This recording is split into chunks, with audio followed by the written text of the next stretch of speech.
शरीर के अंदर चिदाभास और कूटस्थ। जैसे देह के बाहर चिदाभास और कूटस्थ का विवेचन किया, वैसे ही शरीर के अंदर चिदाभास और कूटस्थ का विवेचन कर लो। अभी तक शरीर के बाहर चिदाभास और कूटस्थ का अंतर समझने का प्रयास किया गया। वहाँ घट आदि विषयों का आकार धारण कर जब बुद्धि वृत्ति चिदाभास से प्रकाशित होती है तो उस विषय की स्फुरणा होती है। इस समय यदि हम ध्यान दें तो चिदाभास का अनुभव हो सकता है। उसके बाद जब हमें घट ज्ञान उत्पन्न होने का अनुभव होता है तो समझना चाहिए कि अब नित्य चैतन्य कूटस्थ या ब्रह्म का अनुग्रह प्राप्त है। इसी प्रकार हम अपने अंदर भी चिदाभास और कूटस्थ का भेद पहचान सकते हैं। यहाँ न कोई विषय है न विषयाकार वृत्ति है जिसे चिदाभास प्रकाशित करे। फिर भी अन्य प्रकार की वृत्तियाँ अवश्य है। उन्हें प्रकाशित करने वाला चिदाभास भी है और चिदाभास युक्त उन वृत्तियों को प्रकाशित करने वाला तथा उनके अभाव को प्रकाशित करने वाला नित्य चैतन्य भी है। जैसे तप्त लौह में अग्नि सर्वत्र व्याप्त रहती है, उसी प्रकार चिदाभास अहम वृत्ति में और काम क्रोध आदि वृत्तियों में व्याप्त रहता है। हमारे अंदर विषयाकार वृत्तियाँ न हो तो भी अहंकार आदि की वृत्तियाँ तो रहती ही हैं। मैं करता हूँ, मैं भोगता हूँ, इस प्रकार की वृत्तियों में अहम की वृत्ति स्पष्ट अनुभव में आती है। अनुभव का कारण चिदाभास है, क्योंकि वह वृत्ति जड़ होने के कारण स्वयं प्रकाशित नहीं हो पाती। अहम वृत्ति के समान काम क्रोध लोभ दया क्षमा करुणा त्याग वैराग्य आदि की भी वृत्तियाँ होती हैं। इन वृत्तियों के उत्पन्न होते ही चिदाभास भी उत्पन्न होता है और इन वृत्तियों में व्याप्त हो जाता है। अतः ये वृत्तियाँ चिदाभास युक्त होती हैं। चिदाभास वृत्तियों में उसी प्रकार व्याप्त रहता है जैसे तप्त लौह पिंड में अग्नि व्याप्त हो। अग्नि से तप्त होकर लोहा लाल हो जाता है और अंधेरे में भी चमकने लगता है। जैसे तप्त लौह पिंड केवल अपने को प्रकाशित करता है, अन्य किसी को प्रकाशित नहीं करता, उसी प्रकार चिदाभास युक्त वृत्तियाँ केवल अपने को अर्थात अपने आप को प्रकाशित करती हैं। दीपक का प्रकाश केवल स्वयं दीपक को प्रकाशित करता है और उसके पास रखे घट आदि को भी प्रकाशित करता है, किंतु लाल तप्त लौह पिंड केवल अपने को प्रकाशित करता है, घट आदि किसी अन्य वस्तु को प्रकाशित नहीं करता। इसी प्रकार हमारे अंदर जब अहम वृत्ति या दया वृत्ति जैसी कोई वृत्ति उत्पन्न होती है तो उसी के साथ चिदाभास उत्पन्न होकर वृत्ति को प्रकाशित करता है। उस समय जैसी वृत्ति होती है उसमें व्याप्त चिदाभास उस समय उसे प्रकाशित करता है। उस चेतना से अन्य कुछ प्रकाशित नहीं होता।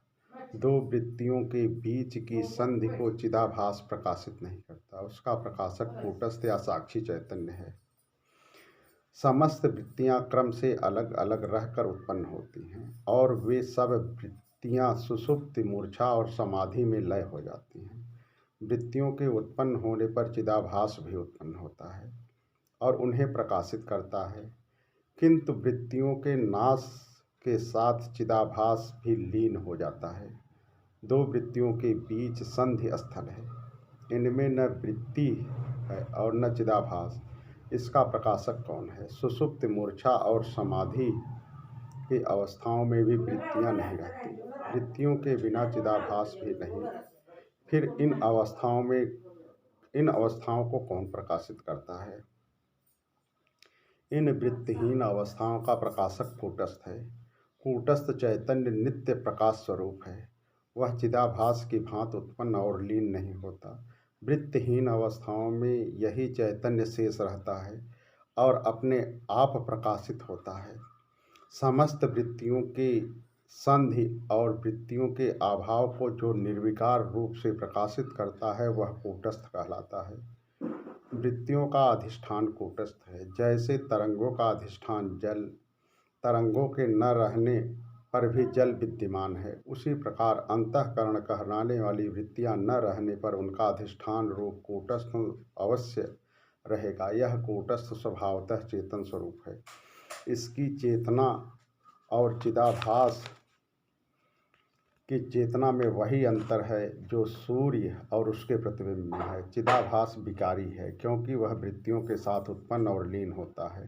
कूटस्थ निर्विकार है, वृत्तियों के कारण उसमें विकार उत्पन्न नहीं होता। अपने इस निर्विकार स्वभाव के कारण वह कूटस्थ कहलाता है। वृत्तहीनता की अवस्था का अनुभव हमें अनेक स्थान पर होता है। दो वृत्तियों के मध्य और सुषुप्त मूर्छा तथा समाधि की अवस्थाओं में वृत्तियां नहीं रहती हैं। उस समय एक अकेला कूटस्थ अपने अस्तित्व को स्वतः प्रकाशित करता है। यहाँ हम अपने कूटस्थ आत्मा का स्पष्ट अनुभव करते हैं। जैसे बाह्य घट में द्विगुण चैतन्य है, वैसे ही अपनी अंतर्वृत्तियों में भी द्विगुण चैतन्य है। इसलिए वृत्त संधियों की अपेक्षा वृत्तियों में अधिक विशद चैतन्य दिखाई देता है।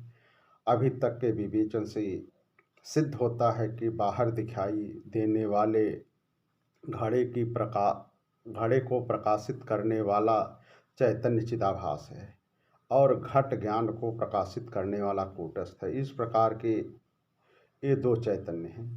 इसी प्रकार अपने भीतर अहंकार आदि वृत्तियां भी चिदाभास से प्रकाशित होती हैं और वृत्तियों के अभाव आदि का प्रकाशक कूटस्थ है। ये दो चैतन्य अपने भीतर भी हैं। अन्वय व्यतिरेक से विचार करें तो हम देखते हैं कि वृत्ति उत्पन्न होने पर उसे चिदाभास और कूटस्थ दोनों प्रकाशित करते हैं और वृत्तियां लीन हो जाने पर वृत्तिहीन अवस्था में केवल कूटस्थ प्रकाशित करता है। बाहर और भीतर के द्विगुण चैतन्य में अंतर है। बाहर की घट आदि वस्तुओं का ज्ञान चिदाभास से होता है और घट ज्ञान का ज्ञान कूटस्थ से प्रकाशित होता है, किंतु अपने अंदर अहंकार आदि वृत्तियों को चिदाभास और कूटस्थ दोनों प्रकाशित करते हैं और अहंकार के ज्ञान को कूटस्थ प्रकाशित नहीं करता। इसका कारण आगे बताते हैं। घट के समान वृत्तियों में कभी ज्ञातता और कभी अज्ञातता नहीं होती है, क्योंकि वृत्तियां स्वयं अपने को ग्रहण नहीं करती और वृत्तियों से अज्ञान का नाश होता है। बाहर स्थित घट का ज्ञान हो सकता है और उसका ज्ञान न होने पर भी वह विद्यमान रहता है। इसलिए घट के विषय में हम ज्ञात घट और अज्ञात घट पदों का प्रयोग कर सकते हैं।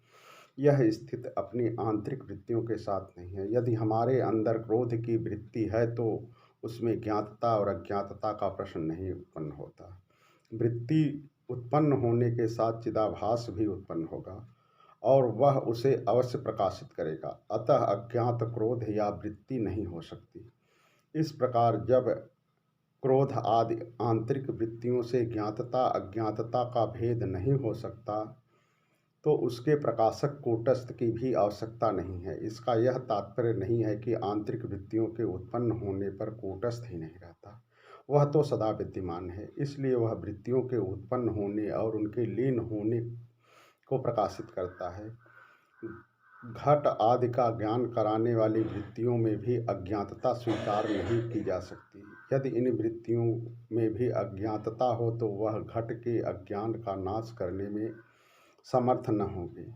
इसलिए वृत्तियों में अज्ञान की व्याप्ति नहीं है, केवल फल व्याप्ति है जिसके द्वारा वस्तु का ज्ञान होता है। ऐसी स्थिति में कूटस्थ का ज्ञान वृत्ति के न होने पर भी संभव है।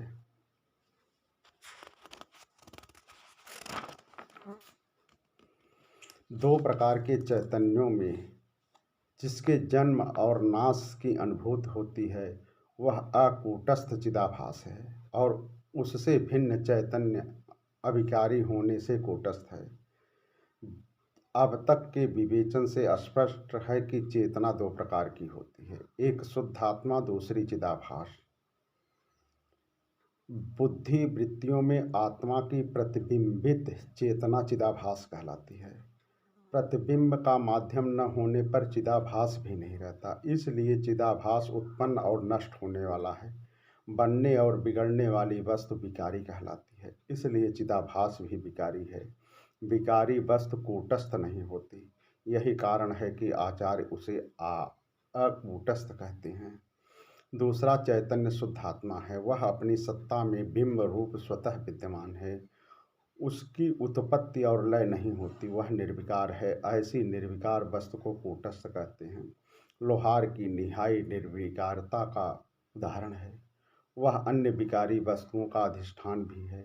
इसी प्रकार शुद्ध आत्मा बुद्धि वृत्तियों का अधिष्ठान है और स्वतः निर्विकार है, इसलिए उसे कूटस्थ कहते हैं। पूर्व आचार्य शंकराचार्य आदि ने अंतःकरण, तद्वृत्ति, साक्षी इत्यादि वाक्यों से अनेक प्रकार से सर्वस्त्र कूटस्थ का ही निश्चय किया है। अपने मत को दृढ़ करने के लिए विद्यारण्य स्वामी प्राचीन आचार्यों का उद्धरण देते हैं। शंकराचार्य अपने ग्रंथ वाक्यवृत्ति में कूटस्थ स्वरूप आत्मा का निरूपण इस प्रकार करते हैं। अंतःकरण और उसकी वृत्तियों को प्रकाशित करने वाले साक्षी चैतन्य के मूर्तिमान रूप आनंद घन और सत स्वरूप होकर अपने आप को क्यों नहीं पहचानते। विद्यारण्य स्वामी के अनुसार भगवान शंकराचार्य इस श्लोक में कूटस्थ का ही प्रतिपादन करते हैं। इसी प्रकार उन्हें उपदेश सहस्री में भी चिदाभास का उल्लेख किया है। जैसे मुख आभास, प्रतिबिंब और आश्रय दर्पण है, वैसे ही आत्मा कूटस्थ, आभास चिदाभास और आश्रय अंतःकरणादि है।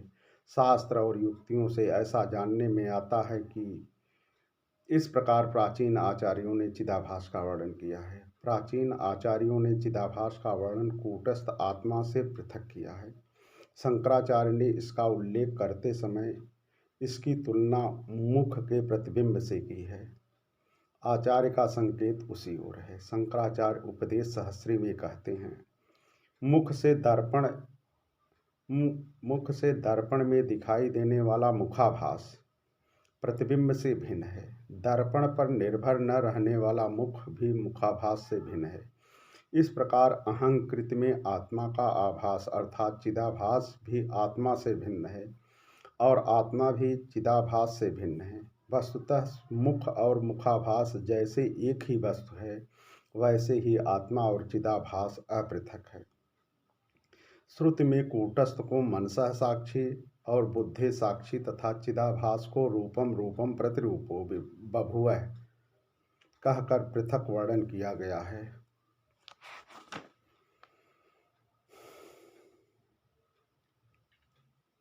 अब यही समाप्त हुआ। आगे कल चर्चा होगी चिदाभास का निरूपण।